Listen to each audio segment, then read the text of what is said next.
আমার কাছে কিন্তু অনেক খবর চলে এসেছে। আপনারা কিন্তু ফেব্রুয়ারি নির্বাচনের ব্যাপারে হিসাব নিকাশ আপনারা মিলিয়ে দেখেছেন, আপনাদের পায়ের নিচের মাটি সরে গেছে। এখন নির্বাচনকে পিছনে নেওয়ার জন্য আপনারাই ষড়যন্ত্র করতেছে।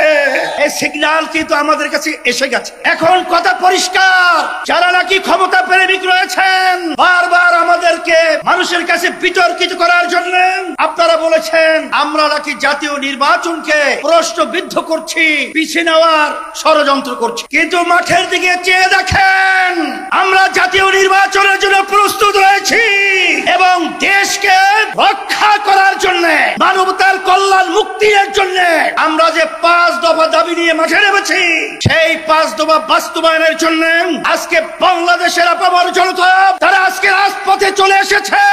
এর মাধ্যমে তোমাদেরকে 12 নম্বর 20 নম্বর সিগন্যাল দিচ্ছি। এই সিগন্যালের মাধ্যমে ক্ষমতা প্রেমিকরা বাংলার জমিন থেকে উৎখাত হবে, বাংলার জমিনে থাকতে পারবে না ইনশাআল্লাহ। সাথে সাথে আজকে আমরা লক্ষ্য করেছি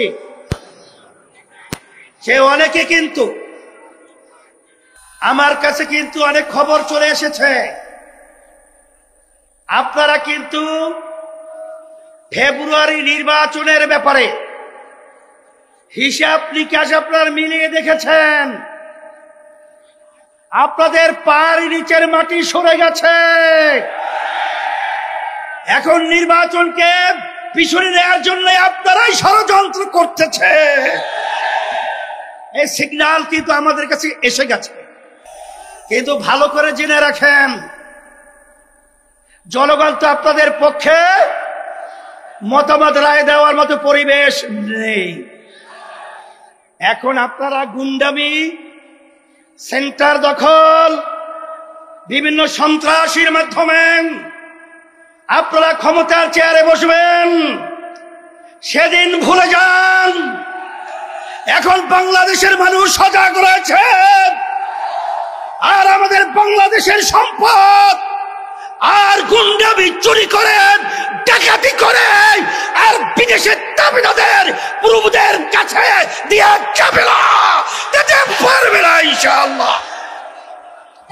সেই হিসাবে আমি সকল কোদার আহ্বান জানাবো। আমি আমার ভাইদেরকে, মা বোনদেরকে বলবো, আমরা যেন আর চাঁদাবাজদের সহযোগী না হই। যারা মায়ের কোল সন্তান হারা করেন তাদের যেন আমরা সহযোগী না হই। যারা আমাদের দেশে বসে আমাদের দেশের টাকা বিদেশে পাচার করে তাদের জন্য আমরা সহযোগী না হই। এই আহ্বান, এই অনুরোধ, এই লক্ষ্য সামনে রেখে আপনাদের আজকে এই সুন্দর পরিবেশ এবং মহা সমাবেশে যে আপনারা বিভাগীয় আজকে সমাবেশকে পরিণত করেছেন, সকলকে ধন্যবাদ জানাচ্ছি আয়োজকদেরকে। এবং আমরা দোয়া চাই, আমরা যেন ইসলাম দেশ, মানবতার কল্যাণে আপনাদের পাশে খাদেম হিসাবে কাজ করতে পারি। আল্লাহ তৌফিক দান করো। রব্বানা আতিনা ফিদ দুনিয়া হাসানা ওয়া ফিল আখিরাতি হাসানা ওয়া রাহমাতুল্লাহি ওয়া বারাকাতুহু। আলহামদুলিল্লাহি ওয়া কাফা ওয়া সালামুন আলা ইবাদিহিল্লাযীনা ইসতাফা। আম্মা বা'দ, فأعوذ بالله من الشيطان الرجيم. بسم الله الرحمن الرحيم. وتلك الأيام نداولها بين الناس. صدق الله العلي العظيم. সবাই দুরূদ শরীফ পড়ি। আল্লাহুম্মা সাল্লি আলা সাইয়্যিদিনা ওয়া হাবিবিনা ওয়া মাওলানা মুহাম্মদ সাল্লাল্লাহু আলাইহি ওয়া আলা আলিহি ওয়া আসহাবিহি ওয়া বারাকা ওয়াসাল্লাম। শুকরিয়া আদায় করতেছি মহান রব্বুল আলামিনের দরবারে।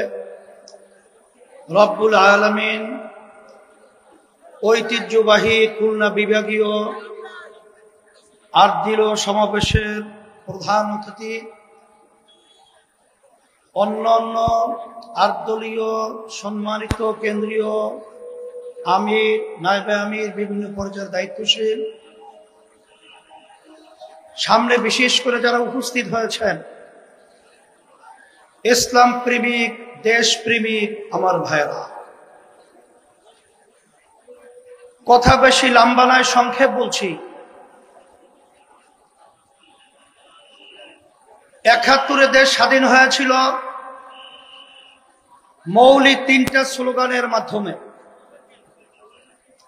সাম্য, মানবিক মর্যাদা, ন্যায় বিচার প্রতিষ্ঠা।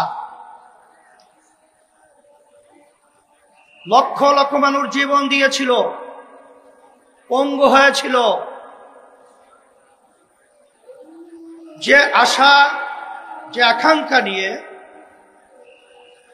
কিন্তু ৫৩ বছর যাদের মাধ্যমে দেশ পরিচালিত হয়েছে, যারা দেশ পরিচালিত করেছে, এদের মাধ্যমে মূলত আমরা ৩টা উদ্দেশ্যের একটাও কিঞ্চিত বাস্তবায়ন আমরা দেখি নাই।